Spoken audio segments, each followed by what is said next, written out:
Most of the time, I do not recommend taking CPP early, but there are some cases where it makes sense, and in some cases, it makes a lot of sense. In fact, a recent study shows that only 5% of Canadians delay taking CPP past age 65, and only 2% all the way until age 70. So my name is Reese, and today we're going to be looking at the top 8 reasons why many people choose to take CPP as early as age 60, which is the earliest age that you can take it. Now, obviously, all things being equal, we all want money now as opposed to getting it later, but with Canada Pension Plan, there are consequences for doing that. For every month you take it before the age of 65, you lose 0.6% of your benefit permanently. So if you take it at age 60, that adds up to 36% less forever. And that stings.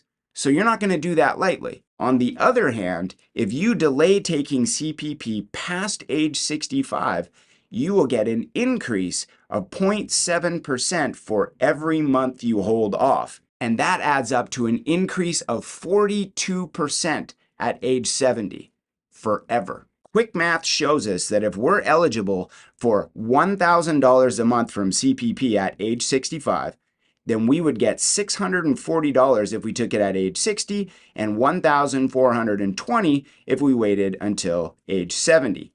That's a $780 a month difference. And that's not even accurate. It would actually be more because CPP benefits are indexed to grow over time with the cost of living. But I tackle all of that stuff in another video. The key point here is that you're not going to leave all of that money on the table unless you've got some very good reasons. And here's 8 of the most popular. The first one is that you simply need the money. And there really isn't a whole lot to say here. You do what you got to do. But truthfully, this isn't just about a dire need for money. If taking CPP early will allow you to quit a job that you hate so that you can retire a little earlier or even semi-retire and do something that you enjoy, well then fill your boots. Of course, I recommend you do the math first, and that's what we do with all of our clients, but quitting a job you hate can be worth way more than money. Reason number 2. You have a shortened life expectancy.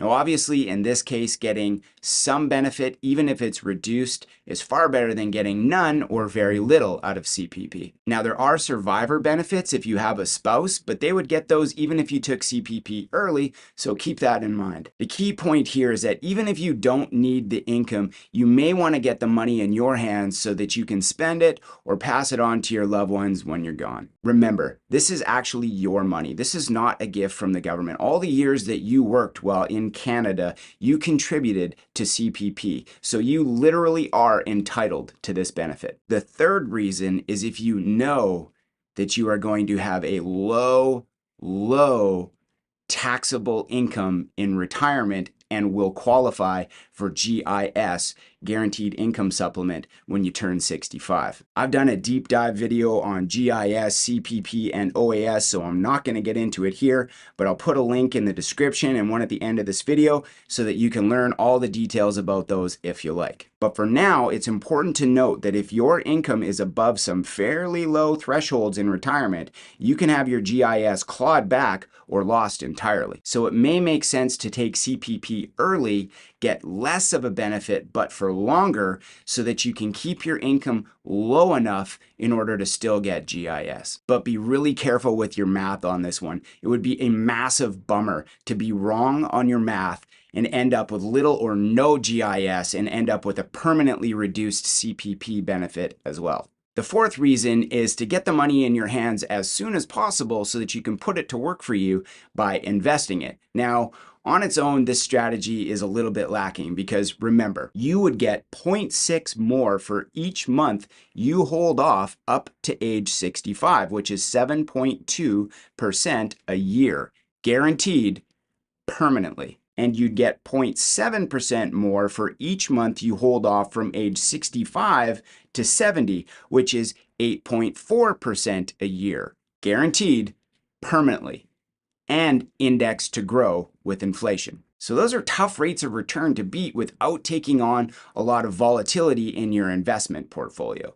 I'm not saying that that can't be done, but I am saying that from experience, what we have noticed is that most retirees are actually looking to reduce risk as the years go on. However, when you couple this strategy with the fact that you don't know how long you're going to live, I do understand why a lot of people are very attracted to it and just want to get the money in their hands as soon as possible. But just know, the math is super clear. If you end up living a longer life, you can definitely end up further behind by choosing this strategy. The fifth reason is that you expect to have a significant income in retirement and will likely be bumping up against the OAS Clawback. Again, I recommend you watch the deep dive video I did on CPP and OAS to make sure that you understand the OAS Clawback. But in short, once your income passes a certain threshold, which in 2023 is $86,192, you will start to lose a portion of your OAS benefit. And once your income passes $142,124, you lose it all. So just like the GIS strategy, you may want to take CPP early, get a lower benefit, but for longer in order to keep your income below the threshold. The sixth reason is market turmoil.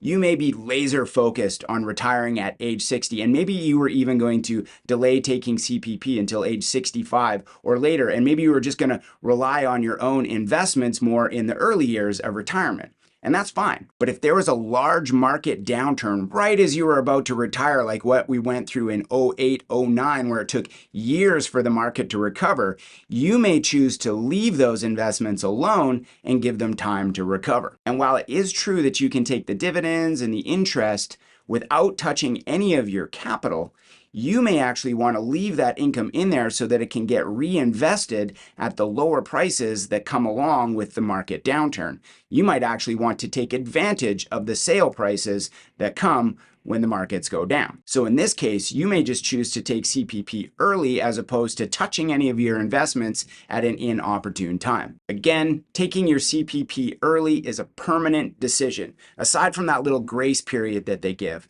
And the consequences are also permanent. So obviously, this isn't to be just done on a whim, but it is a valid idea. Now, that said, there are other options for preparing for a market downturn in retirement, such as having a significant slush fund built up in risk-free and liquid assets to help you through just such an occasion. And frankly, we preach the virtues of having a big, fat slush fund to all of our retiring clients, and we do it religiously.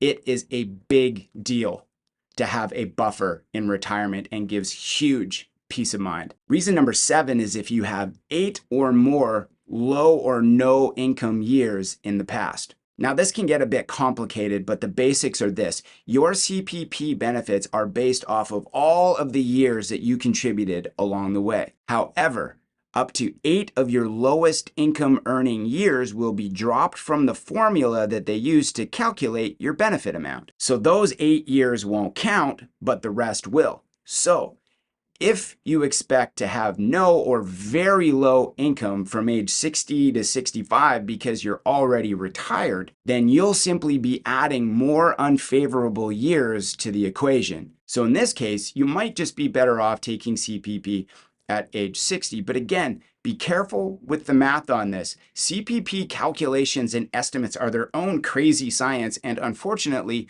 Service Canada is not exactly known for its reliability in this area. So if you really care about looking deeply at this, I recommend you get in touch with a specialist. And Doug Runchie is kind of known for being a boss in this area. I'll put a link below. And for a shockingly low price, he will drill down your numbers and figure out this whole rat's nest for you. And reason number 8. Regardless how you feel about this reason, is actually a very popular reason to take CPP early. You simply do not trust the government, and so you want to get the money in your hands as soon as you can. Now, I've done other videos that discuss how CPP is not actually managed by the government and how strong it really is, so I don't want to repeat myself here. But the bottom line is that the program as it is very strong. However, I don't want to belittle people's concern here either, because government overreach and encroachment is actually always a risk, especially these days. And just because CPP is strong now is not a guarantee that it always will be. So, should you build your retirement strategy around Canada becoming a banana republic? Well, I'll leave that up to you. But I will say that decisions made out of fear can end up being very costly, and we see examples of that a lot in the retirement planning space. Now, obviously, there are other reasons to take CPP at age 60, but if you do end up choosing to take CPP early, it'll likely be for a combo of reasons. But just remember to think through it really clearly first, because the implications are permanent. And remember, there is no need to guess on any of this stuff. There is excellent software out there that can show you the implications of whatever decision you're thinking of making before you actually pull the trigger. We do this all the time for every client. We can adjust their CPP start dates month by month and see how it affects them for the rest of their lives before they ever decide when to start it. And we can tweak the length of their life as well to find out how that variable affects them too. And if they want to take CPP early and invest the proceeds, no problem. We just map it out. You do not need to go into this blind, and nor should you.